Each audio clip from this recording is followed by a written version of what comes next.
বাংলাদেশকে 54 বছর ধরে বাংলাদেশকে প্রতিবেশী রাষ্ট্রের রাজ্যে পরিণত করার যে দীর্ঘ পরিকল্পনা, তার অন্যতম একটি নীল নকশা হচ্ছে এই শরীফ ওসমান বিন হাদিকে হত্যার মিশন। আপনারা দেখতে পেয়েছেন, শুধুমাত্র শরীফ ওসমান বিন হাদি নয়, এই জুলাইয়ের প্রজন্ম, এই জুলাইয়ের যারা নেতৃত্ব দিয়েছে, জুলাই অভ্যুত্থানে যারা শহীদ হয়েছে, জুলাই অভ্যুত্থানে যারা আহত হয়ে এখনো হাসপাতালে কাতরাচ্ছে, এদের প্রত্যেকের পরিবারকে নানাভাবে হুমকি দিচ্ছে। জুলাইয়ের নেতৃত্বকে সরাসরি হত্যার হুমকি দিয়েছে এই খুনি হাসিনা। তারা মনে করেছেন জুলাইয়ের নেতৃত্ব যদি আগামীর বাংলাদেশে দিকে থাকে, বাংলাদেশকে নিয়ে ভারতের যে নীল নকশা, এদেশের রাজনীতি, এদেশের অর্থনীতি, এদেশের প্রত্যেকটি সেক্টরে যে ভারতের সরাসরি হস্তক্ষেপ, সেটি আর করতে পারবে না। পরিস্থিতিতে এই জুলাইয়ের নেতৃত্বকে হত্যা করে তারা বাংলাদেশকে আগামীর দিনে নেতৃত্ব শূন্য করতে চায়। আমরা দেখেছি 2008 সালের পর থেকে বাংলাদেশের স্বাধীনতা সার্বভৌমত্বের শক্তিগুলোকে 2009 সালে তথাকথিত বিডিআর হত্যাকাণ্ডের মাধ্যমে সেনা অফিসারদেরকে হত্যা করা হয়েছে। আমরা দেখেছি শাপলা চত্বরে দেশপ্রেমিক আলেম সমাজকে গণহত্যার মুখোমুখি করা হয়েছে। দেখেছি 2018 সাল ছাত্রদের আন্দোলনে কি বর্বরতম হামলা করেছে আওয়ামী সন্ত্রাসীরা, সেখানে যখন ক্ষান্ত হতে পারেনি, সর্বশেষ জুলাই আগস্টে 2000-এর শহীদের রক্তের বিনিময়ে বাংলাদেশের রাষ্ট্রের স্বাধীনতা সার্বভৌমত্ব রক্ষা পেয়েছে। অতএব আমরা মনে করি এই শরীফ ওসমান বিন হাদির হত্যার সাথে প্রতিবেশী রাষ্ট্রের গোয়েন্দা সংস্থার সংযোগ থাকার উদাহরণ রয়েছে। সাথে এই অন্তর্বর্তীকালীন সরকার রাষ্ট্রের যে অর্গানের মাধ্যমে একটি রাষ্ট্রকে স্থাপন রাখে, সেই প্রত্যেকটি অর্গানকে তার নিয়ন্ত্রণে আনতে এখনো ব্যর্থ হয়েছে। গত 15 বছর ধরে আওয়ামী ফ্যাসিবাদ এদেশের প্রশাসনে, এদেশের আইন শৃঙ্খলা বাহিনীর মধ্য থেকে যে ঘাটতি মেরে রয়েছে, তারা নানা ধরনের এই সাবরেজ করার সাথে জড়িত রয়েছে। আমরা দেখেছি শরীফ ওসমান বিন হাদির লড়াই ছিল প্রতিষ্ঠান করার লড়াই। শরীফ ওসমান বিন হাদি ইনকিলাব কালচারাল সেন্টার প্রতিষ্ঠা করেছেন, ইনকিলাব মঞ্চে সংগঠন বানিয়েছেন, কিন্তু শরীফ ওসমান বিন হাদিকে এই মৃত্যুকে টার্গেট করে একটি পক্ষ বাংলাদেশের রিপিবাজনের রাজনীতি শুরু করতে চায়। তারা নানা প্রতিষ্ঠানে হামলা করে শরীফ ওসমান বিন হাদির নামকে কলঙ্কিত করতে চায়। আগামী দিনের বাংলাদেশের মুক্তির পথ, আমাদেরকে প্রতিষ্ঠান করার পথ, আমাদের সার্বভৌমত্বের পক্ষে তরুণ প্রজন্মকে উদ্বুদ্ধ করার জন্য আমাদেরকে আরো বেশি করে প্রতিষ্ঠান গড়ে তুলতে হবে। আমরা সরকারের কাছে স্পষ্ট দাবি জানাবো, শরীফ ওসমান বিন হাদির সাথে যারা জড়িত তাদেরকে অতি দ্রুত বিচারের মুখোমুখি করতে হবে। একই সাথে জুলাই আগস্ট গণঅভ্যুত্থানে আমরা দেখেছি ছাত্রলীগ, যুবলীগ, আওয়ামী লীগের সন্ত্রাসীরা যে সশস্ত্র কায়দা হত্যার সাথে জড়িত ছিল, তাদেরকে সরকার এখনো গ্রেপ্তার করতে পারে নাই। উপরের কিছু লোককে গ্রেপ্তার করে শুধুমাত্র বিচারের কাজ করে এনেছে। সারা দেশের জেলা পর্যায়ে আওয়ামী লীগের যেসব সন্ত্রাসীরা এখনো যারা ছোঁয়ার বাইরে, তাদেরকে অতি দ্রুত বিচারের আওতায় আনতে হবে। একই সাথে ভারতকে সুস্পষ্ট বার্তা দিতে হবে সরকারের পক্ষ থেকে, যে প্রতিবেশী রাষ্ট্র গণহত্যাকারীদেরকে, বাংলাদেশে সন্ত্রাসীদেরকে, খুনি হাসিনাকে আশ্রয় দিয়ে এদেশের জুলাইয়ের শক্তিদেরকে হত্যার মিশনের পরিকল্পনার সহযোগিতা করেছে, সেই সব বিষয় সুস্পষ্ট জবাব চাইতে হবে। সংগ্রামী উপস্থিতি, আমরা হাদি ভাইয়ের জন্য দোয়া করব। হাদি ভাইয়ের যে আকাঙ্ক্ষা বাংলাদেশের স্বাধীনতা সার্বভৌমত্ব, সেটার জন্য আমরা সবসময় প্রস্তুত থাকবো। এই রাজপথ আমাদের ছেড়ে দেওয়া যাবে না। আমাদের স্বাধীনতা সার্বভৌমত্বের অতন্ত্র প্রহরী হিসাবে, গণতন্ত্রের পক্ষে হিসাবে, মানবাধিকারের পক্ষের জন্য আমাদের রাজপথে সজাগ থাকতে হবে। এই বলে আমার বক্তব্য শেষ করছি। ধন্যবাদ সবাই। কোনো অসুবিধা নেই ভাই, আমি আছি।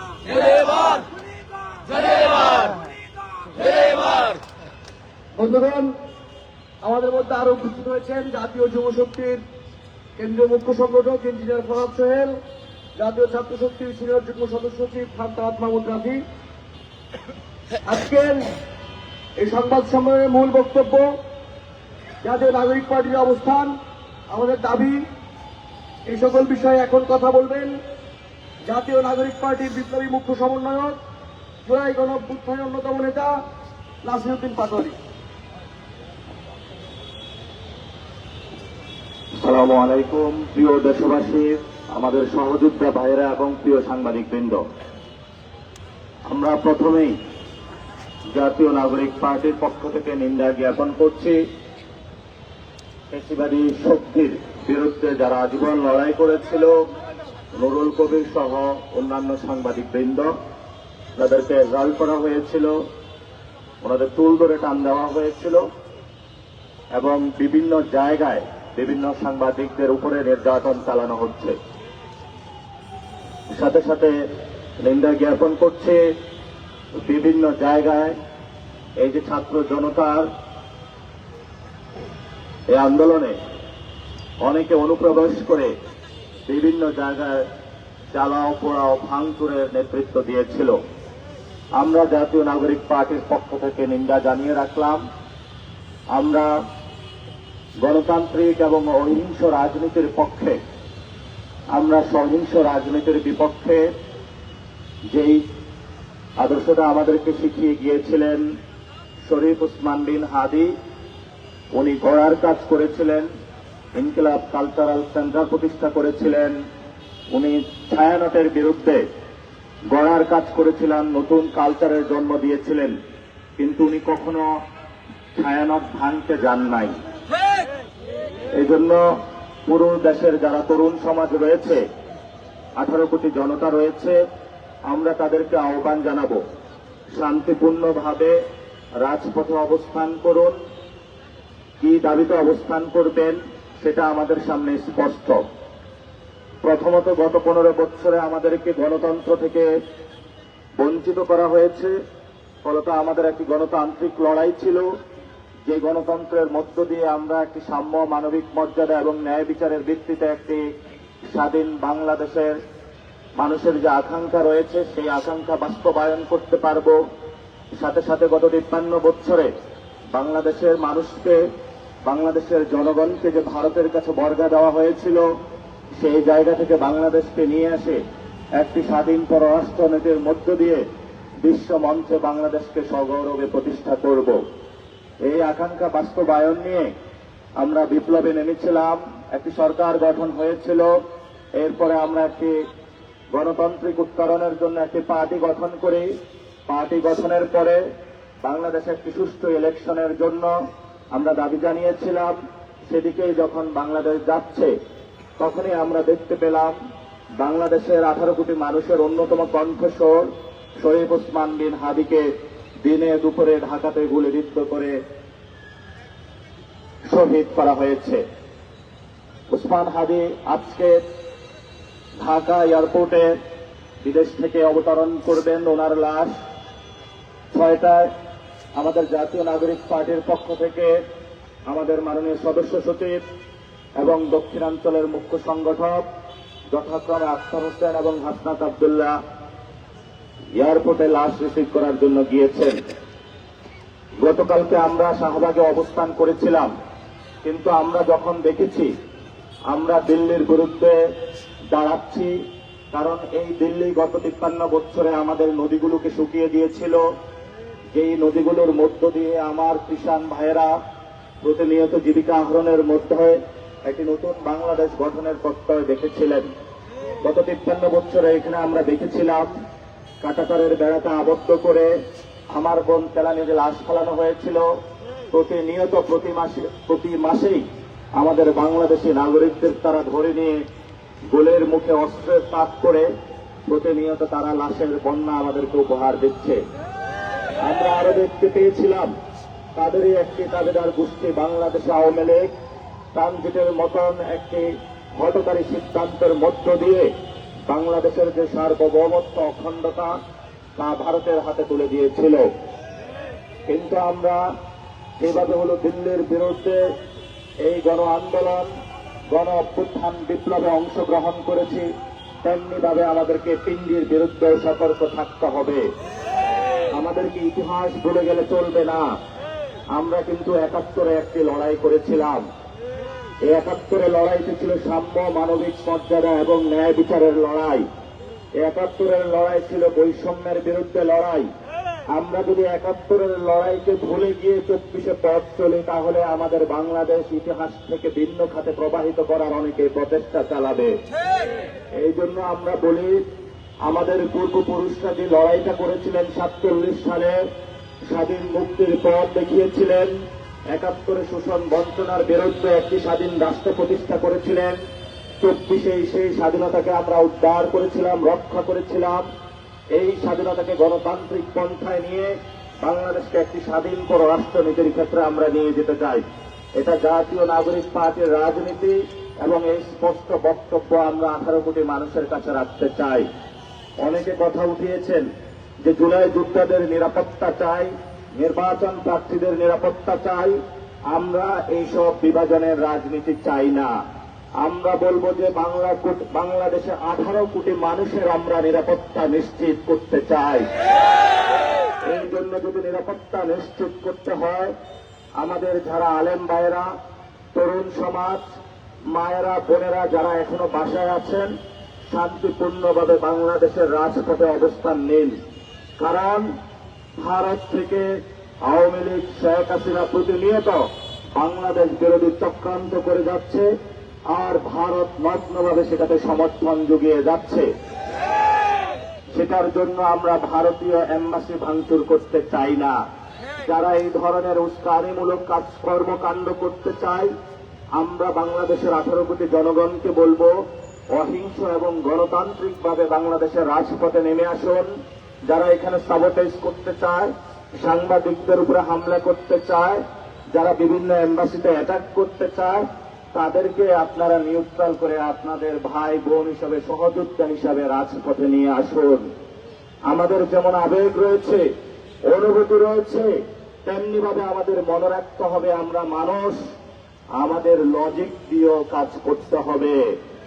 আমাদেরকে যেমন আবেগ দিয়ে কাজ করতে হবে, তেমনি ভাবে এটা ভুলে গেলে চলবে না। যদি কোনো এম্বাসিতে অ্যাটাক হয়, যদি কোনো এই ধরনের সাবোটেজ অ্যাক্টিভিটিস এখানে চলে, তাহলে বহির শক্তি এখানে ইন্টারভেন করার সুযোগ পাবে। আমরা এই ধরনের কোনো সুযোগ দিতে চাই না। বাংলাদেশে ৫ তারিখে যখন কোনো সরকার ছিল না এবং ৫ থেকে ৮ তারিখ পর্যন্ত আমরা দ্রুত সময়ে, সেই সময়ে আমরা কয়েকজন উদ্যোগ নিয়ে বাংলাদেশে একটা সরকার গঠন করে দিয়েছিলাম। কেন দিয়েছিলাম? কারণ বাংলাদেশের সেই সময় স্ট্যাবিলিটি ছিল না, বহির শক্তি ইন্টারভেনের সুযোগ ছিল। এই সরকারের অনেক দোষ থাকতে পারে, আবার এই সরকারের অনেক ভালো কাজ থাকতে পারে, কিন্তু উসমান হাদির মধ্যে দিয়ে আমরা এই সরকারের যে ভঙ্গুর অবস্থায় রয়েছে, তারা যে সরকার চালাতে পারছে না, তারা যে অ্যাক্টিভ হচ্ছে না, সেটা আমাদের সামনে আরো দৃশ্যত হয়ে উঠেছে। তাহলে আমাদের বর্তমান সময়ের কার্যক্রম হবে গণতান্ত্রিক উপায়ে। যদি বাংলাদেশের সকল মানুষ মাঠে থাকে, তাহলে এই সরকার অনেকগুলো কাজ হাতে নিতে পারবে, যেই কাজের মধ্য দিয়ে আমরা বহির্শক্তি মোকাবেলা করতে পারবো। তেমনিভাবে দেশের অভ্যন্তরে বহির্শক্তির যারা সাবোটেজ করে, তাদেরকেও আমরা নিবৃত্ত করতে পারবো। এই জন্য সকলকে আহ্বান জানাবো, সাংবাদিক বন্ধুরা, আলেম সমাজ, নারীরা, সমাজের প্রত্যেকটি অংশীজন আপনারা মাঠে নেমে আসুন। এই নামাটা কোনো দলের জন্য নয়, এই নামাটা হলো আপনার অস্তিত্বের লড়াই। কারণ আপনি যদি ঘরে বসে থাকেন, অনেক সাবোটেজ গ্রুপ রয়েছে যারা আপনার ঘরে গিয়ে গজুলি করতে চাইবে, যারা আপনার বাসা জ্বালিয়ে দিতে চাইবে। আপনি বাসার বাহিরে এসে রাজপথে তাদেরকে মোকাবেলা করতে হবে। সাথে সাথে আমরা ভারতকে হুঁশিয়ার করে দিতে চাই, আপনি যতক্ষণ না পর্যন্ত শেখ হাসিনাকে বাংলাদেশের কাছে হ্যান্ড ওভার না করবেন, ততক্ষণ পর্যন্ত 18 কোটি বাংলাদেশের মানুষ রাজপথে অবস্থান করবে, বিপ্লবী পরিবেশ থাকবে। যদি দক্ষিণ এশিয়ার শান্তি প্রতিষ্ঠা করতে আমরা চাই, যদি ভারতের অখণ্ডতা তারা রাখতে চায়, যদি ভারতের শান্তি শৃঙ্খলা তারা ফিরিয়ে আনতে চায়, তারা অবশ্যই বাংলাদেশকে শেখ হাসিনাকে ফেরত দিতে হবে। আমরা ধৈর্য ধারণ করেছিলাম, শেখ হাসিনার বিচারের রায়ে ফাঁসি হয়েছে, আমরা সেই বিচারের রায় বাস্তবায়নের অপেক্ষায় রয়েছি।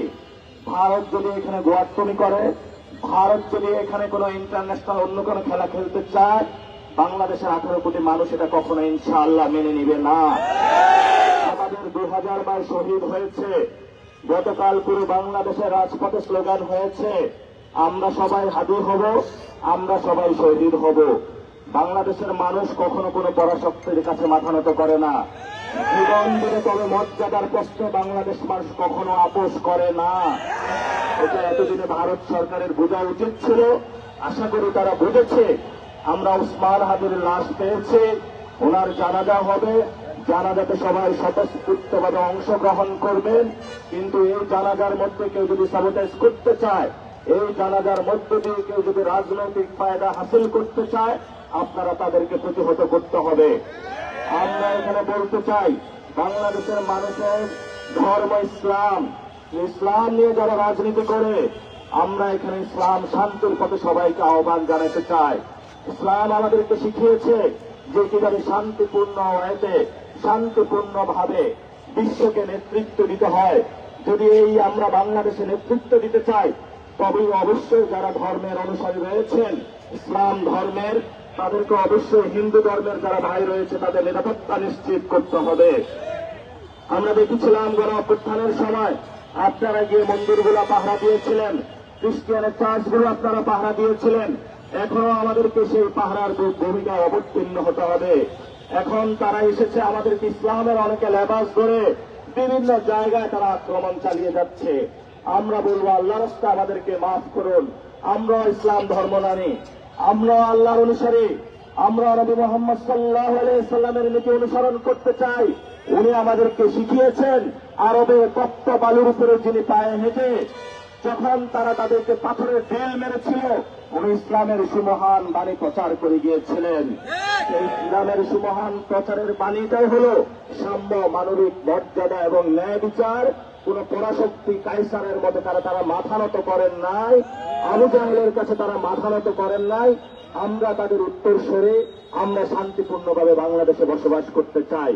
আমি জাতীয় নাগরিক পার্টি পুরো বাংলাদেশে সকল নেতাকর্মী যারা রয়েছেন, আমরা তাদেরকে অনুরোধ করব, যদি কোনো সাংবাদিক ভাইদের উপরে হামলা হয়, যদি কোনো মাইনরিটি ভাইদের উপরে হামলা হয়, আগে আপনার বুকের উপরে বুলেট পড়বে, তারপরে ওই ভাইয়ের উপরে পড়বে। সবাই ঢাল হয়ে তাদের সামনে আপনারা দাঁড়াবেন, সবাই শান্তিপূর্ণভাবে আন্দোলন চালিয়ে যাবেন। গণতান্ত্রিক পদ্ধতিতে পুরো বাংলাদেশে আপনারা অবস্থান জারি রাখবেন। বিভিন্ন যে জুলাইয়ের যে আন্দোলনের স্পটগুলো রয়েছে, সেই স্পটগুলোতে আপনারা বসে হাদি ভাইয়ের যে আন্দোলনের স্পিরিট সেটা আপনারা ধারণ করবেন, জুলাইয়ের যে স্পিরিট সেটা ধারণ করবেন। শান্তিপূর্ণভাবে আপনারা আন্দোলন চালিয়ে যাবেন। কোন সহিংস কর্মকাণ্ডে আপনারা জড়িত হবেন না।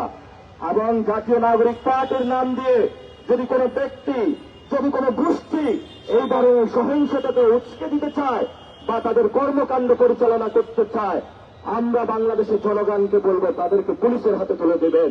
আমরা এই ধরনের কোন অ্যাক্টিভিটিস বা কর্মকাণ্ডের সাথে জড়িত নই। এবং গতকালকে যে ধরনের হামলা হয়েছে, আমরা জাতির কাছে দুঃখ প্রকাশ করছি এবং সাথে সাথে নিন্দা জ্ঞাপন করছি, কারণ আমরা আপনাদের নিরাপত্তা দিতে পারি নাই। আমরা গতকালকে ডেইলি স্টারের সামনে গিয়েছিলাম, বিখ্যাত সাংবাদিক নুরুল কবির, প্রখ্যাত আলোকচিত্রী শহীদুল আলম থেকে শুরু করে প্রখ্যাত গায়ক শায়ান থেকে শুরু করে সবাইকে আমরা উদ্ধার করে নিয়ে এসেছিলাম। আমাদের ওইখানে সময় ছিল যে আমাদের উপরে বুলেট চালানো হবে, এই রিস্ক নিয়ে কিন্তু আমরা সেখানে গিয়েছিলাম। যেখানে মানুষের উপরে আঘাত করবে, নিরাপত্তা যাই হোক, জীবন বাজি দিয়ে হলো আপনারা সবাইকে তাদেরকে রক্ষা করবেন। বাংলাদেশে গণতান্ত্রিক কর্মসূচি চলবে, শান্তিপূর্ণ কর্মসূচি চলবে, বাংলাদেশে অহিংস কর্মসূচি চলবে।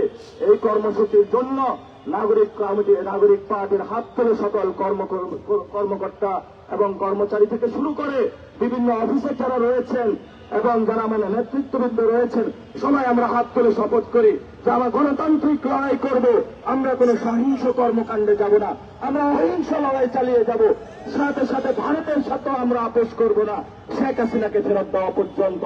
এবং বাংলাদেশে ভারত নয় কোন দেশের আধিপত্য ইনশাল্লাহ আমরা মেনে নিব না এবং জুলাইয়ের স্পিরিটকে ধারণ করে রাজপথে আমরা আমাদের অবিচল লড়াই চালিয়ে যাব।